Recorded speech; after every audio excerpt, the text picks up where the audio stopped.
কংগ্ৰেছৰ প্ৰথম কথা সেইটো ক'বলৈ গ'লে কি ক'ব লাগিব, এটা ক'ব লাগিব যে কংগ্ৰেছত গাদ্দাৰ নাই। যদি গাদ্দাৰ হয় তেতিয়াহ'লে ব্লু ব্লাড নাথাকিব, কাৰণ ডাক্তৰৰ পুতেক ডাক্তৰ হয়, ডাক্তৰৰ পুতেক যদি ডাক্তৰ নহৈ পেলাই অন্য কিবা হয় তেতিয়াহ'লে চবেই সন্দেহ কৰিব যে তেওঁ কিয় নিজৰ পৰিয়ালৰ প্ৰফেশ্যনটোত নগ'ল। সেই গতিকে মই সেইটো অৰ্থত গাদ্দাৰ কৈছোঁ। ঠিক তেনেকৈ কংগ্ৰেছীসকলৰ পৰিয়ালেই কংগ্ৰেছ কৰি থাকিব। সেই গতিকে কংগ্ৰেছৰ একেবাৰে তৃণমূল পৰ্যায়ৰ কৰ্মীসকললৈকে যিটো কৈছে ৰাজ তেজ বুলি ব্লু ব্লাড পোৱা যাব। ফ্ৰীডম ফাইটাৰৰ যিবিলাক বংশধৰ সেইসকলে কংগ্ৰেছ কৰি আছে। আৰু বিজেপি কোনে কৰি আছে? যিসকলে ফ্ৰীডম ফাইটাৰৰ অংশগ্ৰহণ কৰা নাছিলে। অটল বিহাৰী বাজপেয়ী ডাঙৰীয়াৰ কথাই কওঁ যে চিমলাত তেখেতে যেতিয়া এটা ফৰেষ্টৰ অফিচ স্বাধীনতা আন্দোলনৰ সময়ত কেইজনমান ব্যক্তিয়ে জ্বলাইছিল, তেতিয়া তেখেতেও গৈছিলে। তাৰপিছত তেখেতে ৰাজসাক্ষী হ'ল, ৰাজসাক্ষী হৈ পেলাই ক'লে যে মই চাবলৈ গৈছিলোঁ। সেই গতিকে তেখেত ফ্ৰীডম ফাইটাৰ হ'ব নোৱাৰিলে।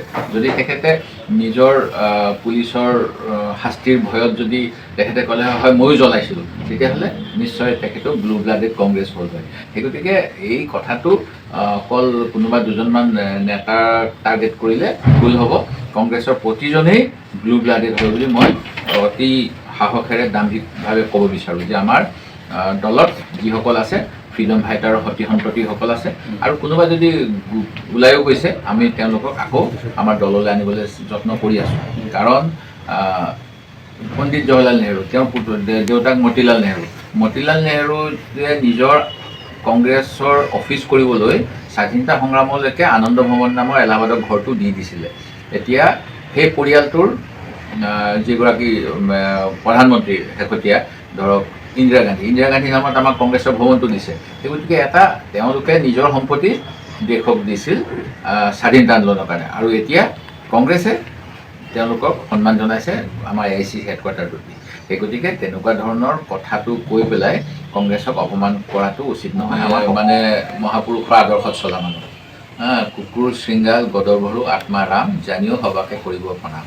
এই নীতি আদৰ্শত অসমত কংগ্ৰেছে সকলোকে সামৰি আছে। আমাক অপমান কৰিব পাৰে তেখেতসকলৰ যিটো নীতি আদৰ্শ সেইটো ভাৰতৰ লগত ইমান খাপ খোৱা আদৰ্শ নহয়। সেই গতিকে 105 বছৰ লাগিছে তেওঁলোকক শাসনলৈ আহিবলৈ।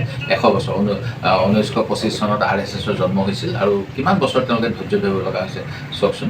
আৰু এতিয়াও তেওঁলোকৰ সেই আদৰ্শৰ ভাৰতৰ মানুহে গ্ৰহণ কৰা নাই। আৰু তেওঁলোকে কি ভিত্তিত নিৰ্বাচনত জয়লাভ কৰিছে সেই কথাটো জানেই। কেনেকৈ প্ৰলোভনৰ ৰাজনীতি, আজি ছত্তীশগড়ত কৈছিলে 500 টকাত গেছৰ চিলিণ্ডাৰ দিব, তাত দিয়া নাই। হাৰিয়ানাত কৈছিলে 500 টকাত গেছৰ চিলিণ্ডাৰ দিব, তাত দিয়া নাই। মধ্যপ্ৰদেশত কৈছিলে, তাত দিয়া নাই। সেই গতিকে এটা মিছা কথা কৈ মানুহৰ এনেকৈ যিটো কথা কিছুমান মানুহে কৈছিলে যে U can fool some people for some time but not all people for all the time. সেই গতিকে আমি আশা কৰোঁ যে ভাৰতীয় মানুহৰ যিখিনি বিজেপিৰ প্ৰতাৰণা তাৰ উপলব্ধি হ'ব, আৰু আগন্তুক সময়ত আমি বিজেপিক প্ৰত্যাহ্বান জনাব পাৰিম। দ্বিতীয়তে যিটো কৈছে যে আমি ইমান জিকিলোঁ কৈ আছে তেখেতে, মই জিকাৰ কথাটো ক'লোঁ কেনেকৈ ডিলিমিটেশ্যনৰ যোগেদিয়ে হওক বা প্ৰলোভনৰ ৰাজনীতি কৰি জিকিছে।